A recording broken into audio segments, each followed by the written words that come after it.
Við heilsum ykkur á ný að þessu sinni í hádegisviðtalinu. Geir H. Haarde forsætisráðherra fundaði í gær með Gordon Brown forsætisráðherra Bretlands. Strax eftir fundinn ræddi Geir við Þóri Guðmundsson gervihnött frá myndveri Sky fréttastofunnar í miðborg Lundúna. Geir, segðu mér hvað snerust viðræður þínar og Gordons Browns?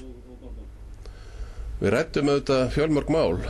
Tókum fyrst upp þráðum frá því við hittum síðast sem að var í Búkarest á NATO-fundunum og ræddum málefni sem að þar voru á dagskrá en einnig Afganistan-mál sem að voru auðvitað mjög rædd á NATO-fundunum og síðan má segja að meginefni fundarins hafi verið annars vegar efnahagsmál, alþjóðlegu efnahagsmál og áhrif breytingana á fjármálamörkuðunum á okkur á Íslandi og sömuleiðis hérna í Bretlandi og svo hinn bóginn varnarsamstarf landana og hvernig við getum þróað það áfram. Og mér finnst mjög mikilvægt að í sambandi við það atriði, varnarsamstarf, að þá kom skýrt fram að þeir vilja ljúka gerð samkomulags við okkur samráð og samstarf á friðartímum í þessu málaflokki. Og ég ger mér vonur að þegar utanríkisráðherra kemur hér eftir nokkra vikur að þá verði þetta ljúka gerð slíks samkomulags. Það kom líka fram hjá honum að þeir hafa áhuga á því að taka þátt í loftrýmiseftirliti NATO í kringum Ísland sem að mun hefjast í næsta mánuði þegar að frönsk flugsveit kemur til Íslands og mér þótti þetta mjög jákvæð tíðindi hvort tveggja.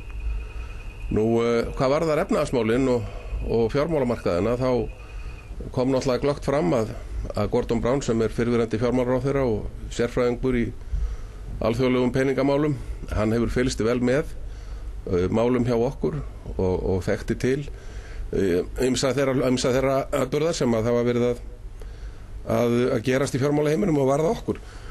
Þannig að mér þótti það nú mjög jákvætt og ég útskýrði fyrir honum stöðuna hjá okkur og hvernig svona öll grundvallaratriði og öll grunnþættir í okkar efnahagsmálum og jafnframt í starfsemi bankana eru með mjög jákvæðum hætti og hvernig svona framtíðin horfir við og við höfum auðvitað mikla möguleika þegar við komin í gegnum þetta erfiðleika tímabil eða óróa tímabil sem við erum nú að gangi í gegnum.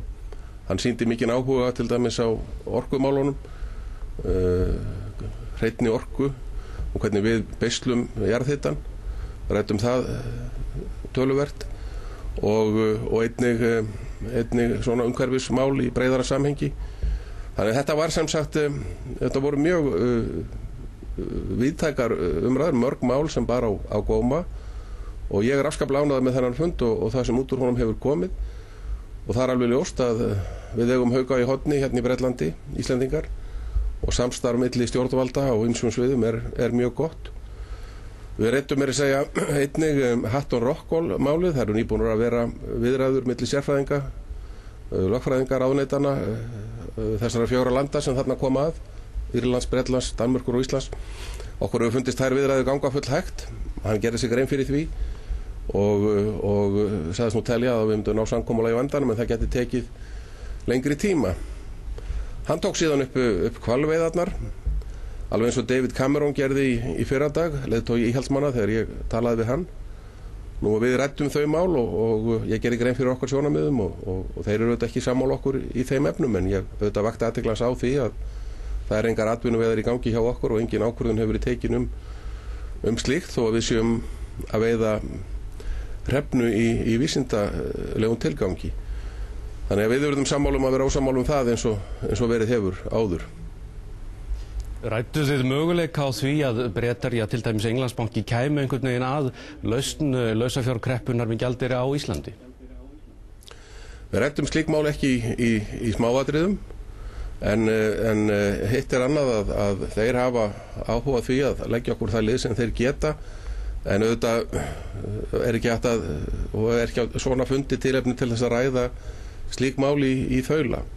En eins og ég sagði áðan að þá tel ég að Bretarnir og breska ríkisstjórnin vilji gjarnan leggja sitt af mörkum til þess að þessi mál þróist á farsælan hátt og gera það kannski þá í stærra samhengi með fleirum en það ekkit sem liggur fyrir það en hitt líka alveg ljóst að það engum í hag hvorki hér í Bretlandi né annar staðar að að það verði eða komi upp miklir erfiðleikar í fjármálaheiminum á Íslandi og það er hlutur sem að allir gera sér held ég grein fyrir. Áttu þá við að þeir geri sér grein fyrir þessu á þann hátt að þeir séu reiðubúnir og einhvern hátt að koma þarna að? Nei, ég get ekki fullyrt neitt um það, Þórir, en hitt er bara að vita að ef uppkoma erfiðleikar í fjármálaheiminum í einu landi að þá hafa þeir áhrif miklu víðar heldur en í viðkomandi landi. Þetta er auðvitað alþjóðleg starfsemi og bankar, alþjóðlegi bankar eru út um allt og hafa áhrif í fjölda hagkerfa. Þannig að þetta er það sem að allir gera sér nú grein fyrir og ég benti honum líka á það að hér í Bretlandi eru núna starfandi eitthvað 120.000 einstaklingar sem vinna hjá íslenskum fyrirtækjum og það er ekki bara bankarnir, það eru líka ýmis önnur fyrirtæki sem hér hafa haslað sér völl. Þannig að þetta hagsmunir tvinnast saman hér með ýmsum hætti. Nú tók Englandsbanki til sinna ráða nýverið í tengslum við efnahagsvandræði í Bretlandi. Það verður talsvert gagnrýni á það að boðaðar aðgerðir hér á landi hafi ekki enn verið tilkynntar. Má fara að búast við aðgerðum? Já, sko, ég vil ekkert gefa neitt frekar upp um slíkt. Eins og ég hef sagt að þá hafa menn verið að skoða þessi mál mjög rækilega bæði á vettvangi ríkisstjórnarinnar og Seðlabankans. En þessi hlutir eru þess eðlis að það er ekki hægt að tala mikið meira um það í opinberlega.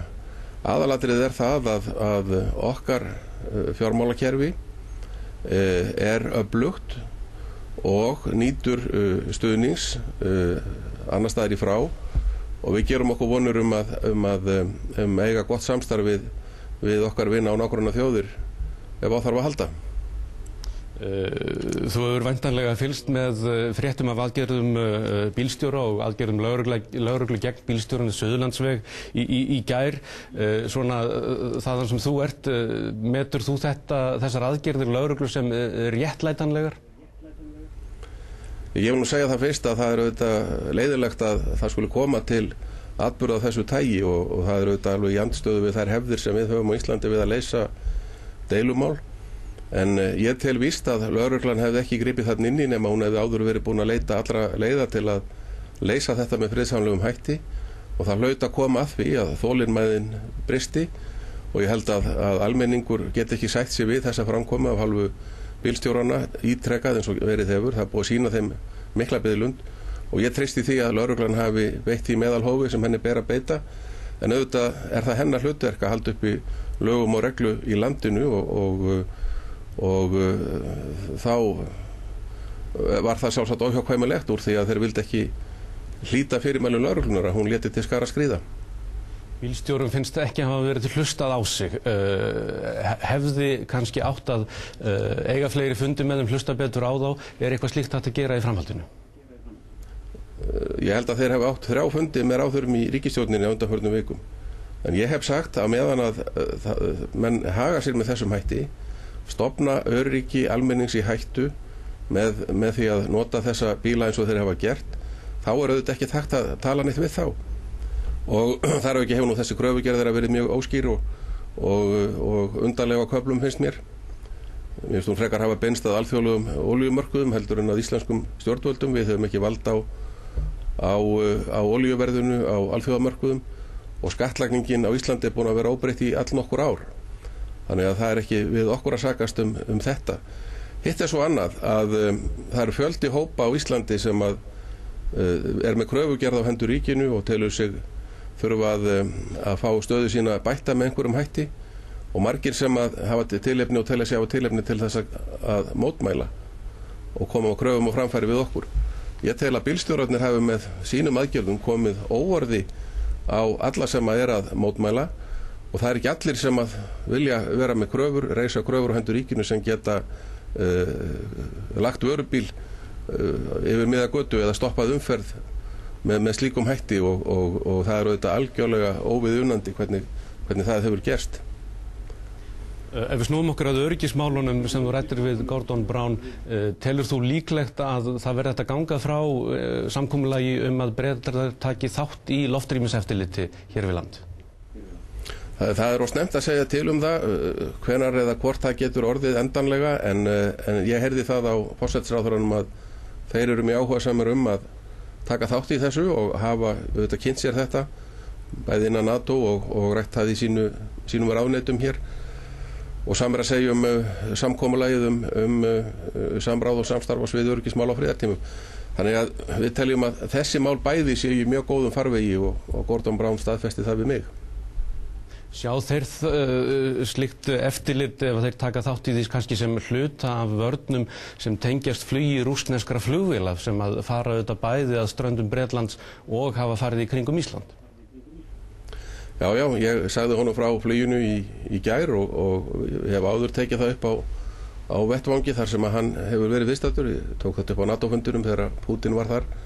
Við teljum að þetta flug rússnesku flugvélanna sé mjög heppilegt og það er engar skynsamlegar skýringar á því að akkur þeir eru að koma upp á ströndum Íslands og gera ekki vart við sig og þó að þeir séu formulega ekki að brjóta neinn lög að þá er þetta með undarleg framkoma finnst okkur af hálfu þessara vina þjóðar okkar sem að rússarnir eru auðvitað. En hann þekkti þetta allt, hann forsætisráðherrann breski og þeir eru með það til úrvinnslu með hvaða hætti þeir koma inn í þetta loftrýmiseftirlit. En eins og ég segi þá byrjar það í næsta mánuði með franskum flugvélum. Rædduð þið nokkuð mál Evrópusambandsins? Það nú kannski gerist oft þegar íslenski leiðtogar tala við evrópska að þeir lýsa áhuga á að sjá Ísland í Evrópusambandinu. Rædduð þið þau mál eitthvað? Já, hann lýsti nú engum slíkum áhuga, ekkert frekar en David Cameron í fyrra dag, en við auðvitað ræddum eitt og annað sem varðar Evrópu lauslega, en það var ekki aðal málið á fundunum. Geir Haarde, forsætisráðherra, þakka þér kærlega fyrir. Sömuleiðis takk.